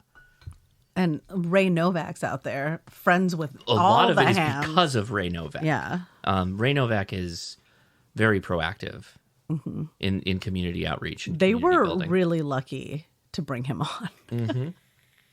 I feel like it's one of those things where you get the right person and the right role, and it makes the biggest difference. And That sounds like some needlepoint that goes into some Midwestern's home. You get the right person in the right job, and it makes all the difference. But I mean, Ray Novak will be very difficult to replace. Oh, yeah. Like Ray's just got to do this job till he dies. That's Wow. Ray can never retire. I'll text him that in the morning. I'm like, sorry, Ray. My wife just told me. You got to do this job forever. The next question reads, which of the following is an advantage of switch mode power supply as compared to a linear power supply? Ooh, this is a good question. A, faster switching time makes higher output voltage possible. B, fewer circuit components are required. C, high frequency operation allows the use of smaller components. D, all of these choices are correct. I'm leaning towards A. Yeah, I'm just going to go with A. Nope, that's wrong. High frequency operation allows the use of smaller components? That's wild. Yeah, switching power supplies usually take up a fraction of the space as linear power supplies. Linear. Switch mode uses smaller components, not fewer. Who was it? Switch Mode Squad? Was that Coolio? Switch Mode Squad? I don't know what that is. Okay. All right, well, that's a good one there. All right. Which of the following is an advantage of a receiver DSP IF filter as compared to an analog filter? Can I stop after this? Yeah, I think so. Okay. What's DSP stand for? Delta Sigma Pi. Yep. Nailed it. Very active in amateur radio. Yes. The Delta Sigs. Yep. I'm a Delta Sig. Okay, well, I'll tell you this. It stands for Digital Signal Processing. It's wrong. That definitely didn't haze you. There's no brotherhood in that.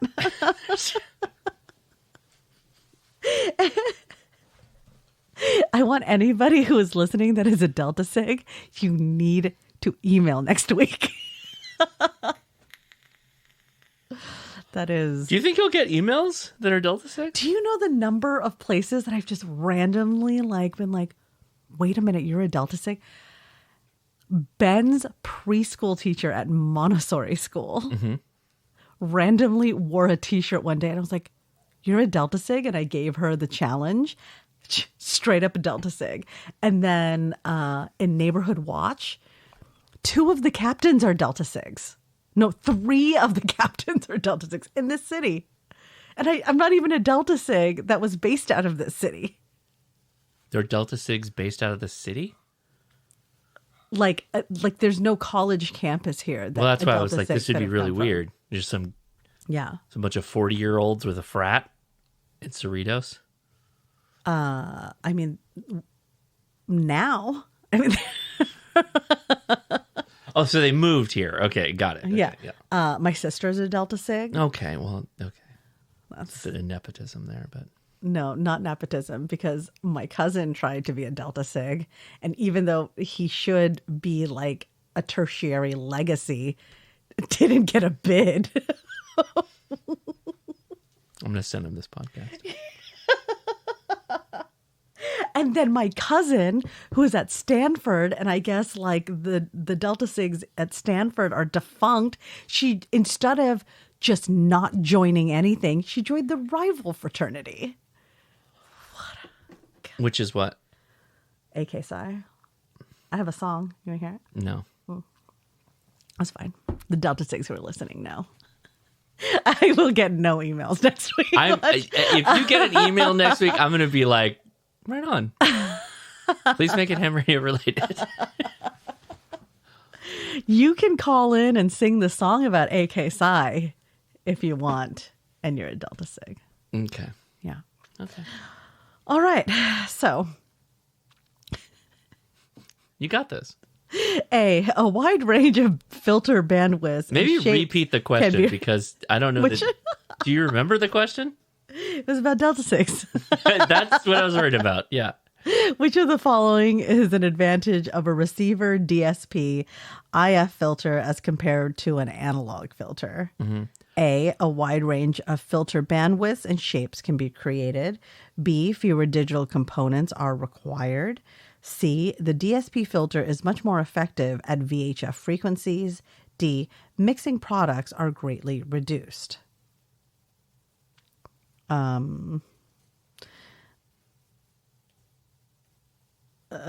B, fewer digital... Nope.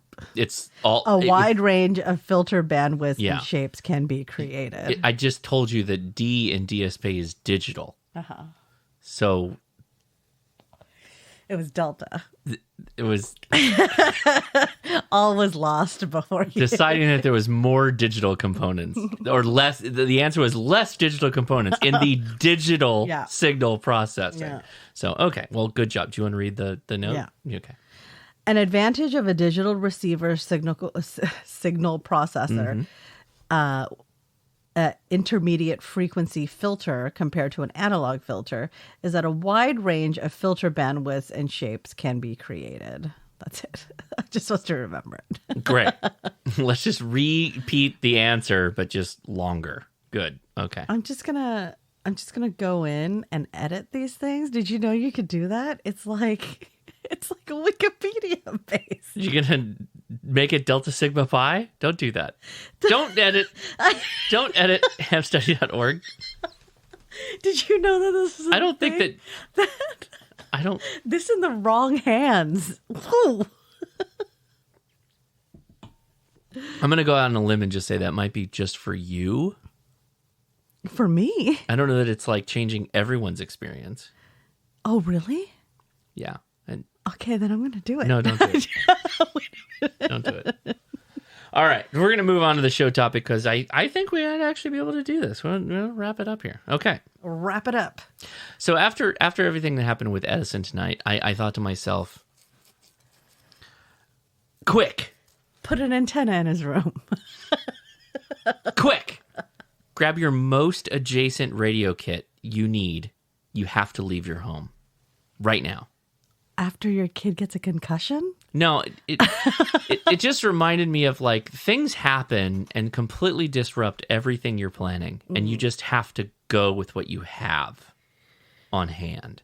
You don't have time to build a kit, pile up a trash bag full of stuff and carry it out the door. You have to grab what you have and run. This is where minimalists actually have it on lock. Yeah, because this is where they take their tiny home and put it on the hitch and drive it out.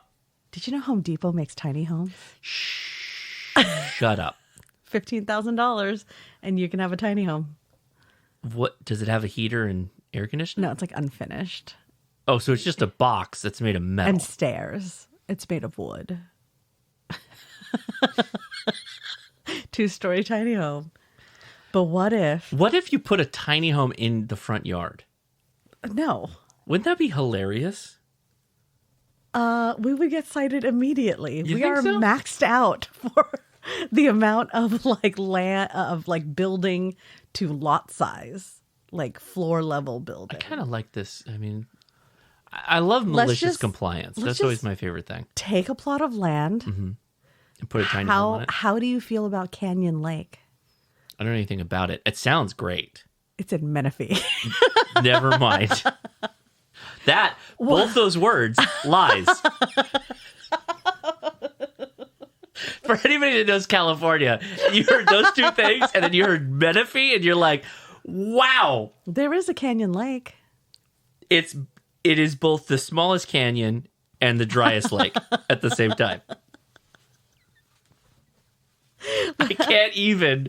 What is that? I think they actually have a man-made lake out there that was developed to bump the value of the developments going in out there. That sounds like a very Menifee thing. People are moving to Menifee, though. I'm not. That's true. Can we just put a tiny home on Dave's property? It's like 40. He wouldn't even notice. He's got that upper thing with the horse trough. But area. we could build it anywhere. He wouldn't notice. True. It's like 40 acres, man. Dave, can I just don't tell him? Just okay. All right. One day, after your squatting rights have been established. I've been on the back nine for the last 6 months, Dave. I dug a cistern. I own this land now.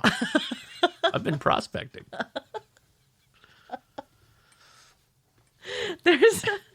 Biden canceled my oil drilling. How do you feel permits. about Lancaster? No, oh my God, that's where the Baghdad Cafe is. A tiny home park. Isn't that where Baghdad Cafe is in Lancaster? We could dig our own lake. Jesus. All right, so the topic is quick. You got to grab your radio kit and leave.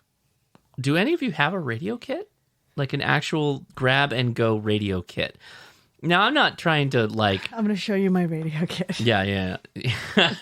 As she holds up the Redivist FRS radio. I'm not trying to peer pressure people into having multiple copies of radios and buy multiple radios or all that stuff. I'm just saying that perhaps that some of your radios can live in like a small pack that can be grabbed and thrown into your main backpack. That you live here now. That has your preparedness stuff, your food, your water, whatever. There's a couple of things to consider when thinking about building a kit like this. And actually, I would go the route, Leah. I said route, not the route. Oh. I just said route. See? I said route. Yeah. Yeah, you got me. Yeah. I would go the route of having a small bag that isn't a backpack or anything like that, just a grab-and-go bag that can go into other bags or a part of another kit, and that could be your radio kit. Now, what goes into it? Now, the main things to consider is what you think you need to transmit on, the modes of operation. Are you going to do VHF, UHF, and that's going to be your only thing? Well, you can get by with Baofangs, a couple of Baofangs, multiple Baofangs. You could just make a whole kit on keeping Baofangs up and running, charged, and on the go. You can hand them out to people. Everybody will be connected. That's actually a really noble goal, particularly in an emergency. But you may want HF, right? And then that comes with considerations. Now you're thinking like, I want an all-in-one, but I want it portable. So now you went from Baofeng $25 to ICOM 705 $1,200 because it does VHF, UHF, and HF at the same time. You seem to really be talking from personal experience.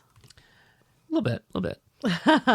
But the point is, consider what it is that's going to work in your area. We talked about earlier on the chat where VHF sometimes isn't the best, right? California, we have really good VHF. In other parts of the country, it might not be that great. So you may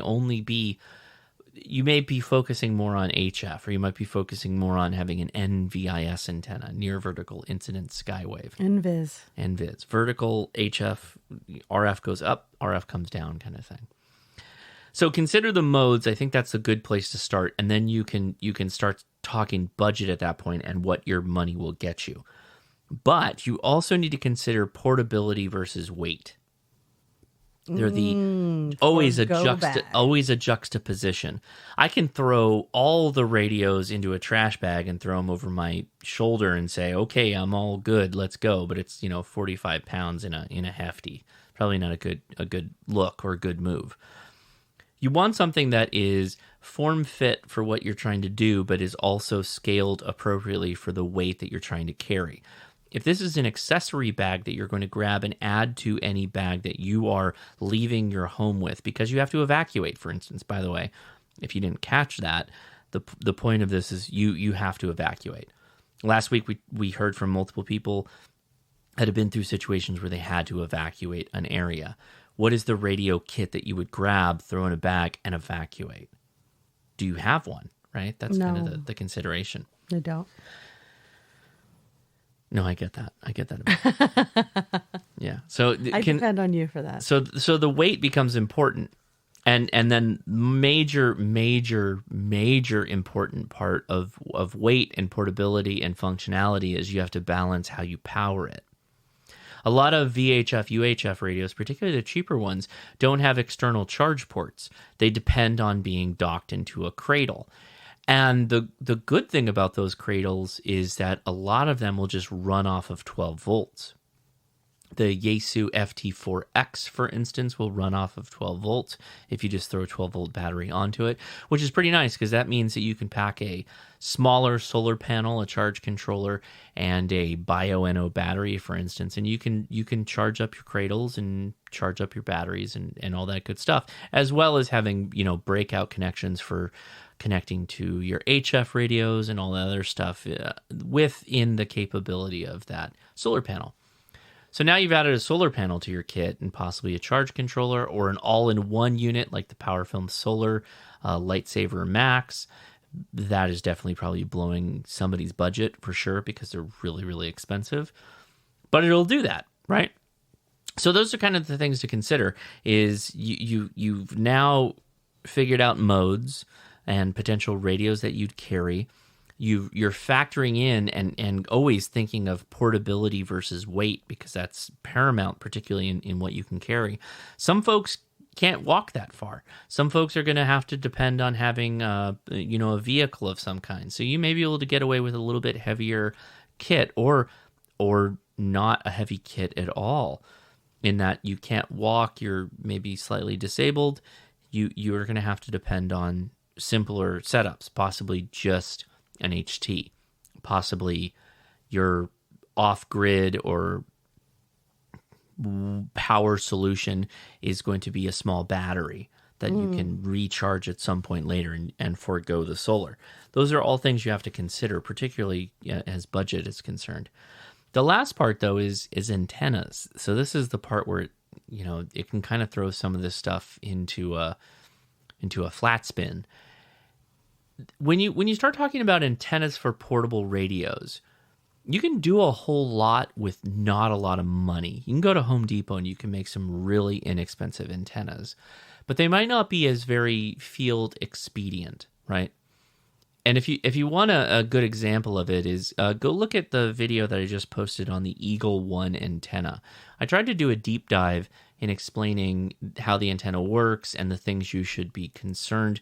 Concerned is probably the wrong word, but the things you should be conscious of before you buy that antenna.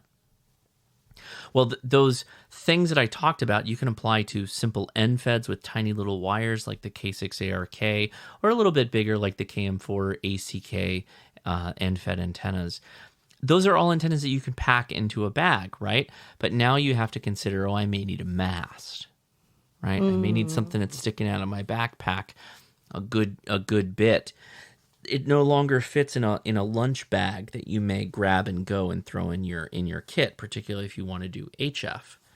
In your grab and go kit, though, your lunch bag portable radio bag, you could have a roll-up J-pole, which would allow you to get out much further with your handheld radios. So that's a thing you could definitely do to kind of offset. But it's all a balance of, if I had to grab a bag, do I have a bag ready?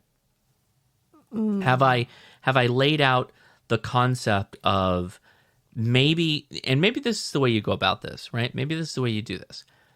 You got a small battery pack, and it could even be simple lipos, like RC cars and airplane lipos that you keep charged up. You could have a system that's based off of a super tiny antenna, a super tiny QRP radio, right? Really inexpensive QRP radio. And yeah, you might be looking at CW at that point. And a inexpensive handy talkie, like a Baofeng, and the Cradle, and maybe a power lead that terminates into an Anderson's and a J-pole, roll-up J-pole. Sum total, that's probably $300, $400, I'm guessing, and more for the QRP HF radio than anything. So you could forgo that, and you could probably outfit an entire VHF go bag with a inexpensive Bioenno solar panel, charge controller, and multiple Baofengs for probably under $200.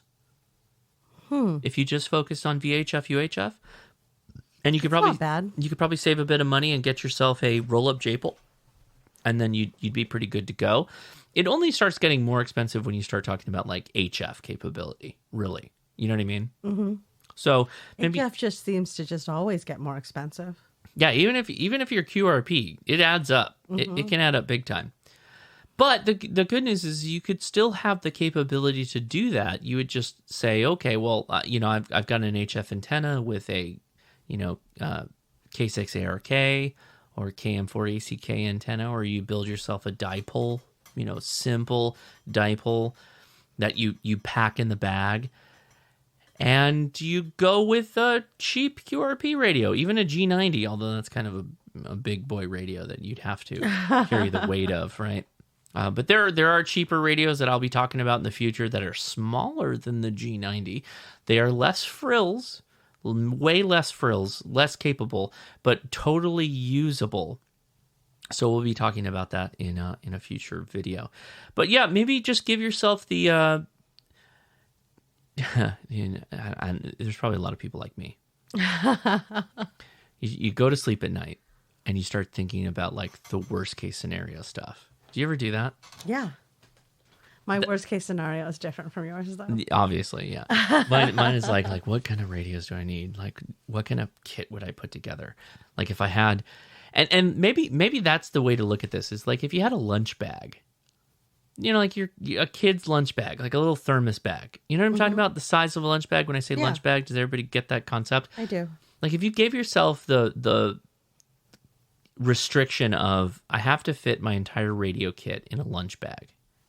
And also, I have to be willing to throw it in a backpack that I already have built with first aid kit and water and food and everything I need for like a 72-hour kit, right? Yeah. Give yourself the latitude of, I'm gonna have a lunch bag, radio kit that I can take with me. That's a fun thing to think about before you go to sleep at night. It is? I think so. I'm already thinking about it. My worst case scenarios are not fun. Okay. Well, I mean, neither are mine, but so that's how I think that's how you and I might be different, is that my worst case scenarios are always solved by being better prepared. Mm-hmm. Right? Yeah. My when I face a crisis of thought, it's always about how can I be better prepared? Right. Are you the same way, Yes. or you just let it wash over you with dread? I think of solutions. Okay. Well, then why is that not bad? That's good. That means you're conquering your fears. Then I worry about the amount of time I have to implement the solutions. Mm. It's a cycle of dread. Well, okay. Well, we might be able to talk about that. Yeah. Maybe able to help you with some kits. Hear me out. Lunch bag, seed vault. Lunch bag, meat and vegetable pickling supply. What? Lunch bag. That's why I said your worst case scenarios are very different from mine. No, I just figured like there's only so much you can carry. Lunch bag water purification kit. Like, I guess... I'm going to be really honest. Okay. I think that a lot of people who dive really deep into prepping and really enjoy prepping as a hobby, it is not because end of days is their worst case scenario. In fact, they may long... They're frugal. No. They may long for end times catastrophic situation to free them from the actual Tired of going to work on that damn plant. Worst case scenarios. Keep going to that of their Amazon regular life. packing plant, and I just want it all over. I mean, that's true. There's a certain amount of that. Yeah. I know that exists in the prepper world, but there's also, I guess my entry in the prepper world was Boy Scouts, and Boy Scouts was always a very practical approach to things. Yes. It's like there is a thing that you are facing, and when you face this thing, this is what you do. Right. By the way, I got to literally watch the face of Boy Scouts change and the face of hiking in general change into the ultralight world we live in now, which is just like it's literally the going from no internet to having the internet, and you have all these tools at your disposal that you're like, why have we? Everyone needs to get on board with this. This is the way to do this. When you had the exterior frame backpack and you had 4 feet above your head that was just full of garbage that you strapped on the top, and your bag weighed 65 pounds, and you're like, I'm going into the field. We don't have to do that anymore. Just like we don't have to do that with ham radio anymore. We don't have to do that with anything. We just need the forethought of time to prepare. Right? That's kind of the point, is that you're offsetting comfort in a bad time with thought now to make it easier, because products likely exist, or there exist homebrew projects that you can do with a lot of stuff you probably already have on hand. Sure. Right? That's a big deal to me. I know that drives me. That makes me... I love it. But what is your... You never answered, like, what is the dread that you Oh, like my dread is literally about like the worst case scenarios of not catastrophic situations. Like, just like, oh, let's think about all the ways that tomorrow could go wrong, and then prevent that's just those straight things anxiety. from yeah. That's just total anxiety. Yes. Okay.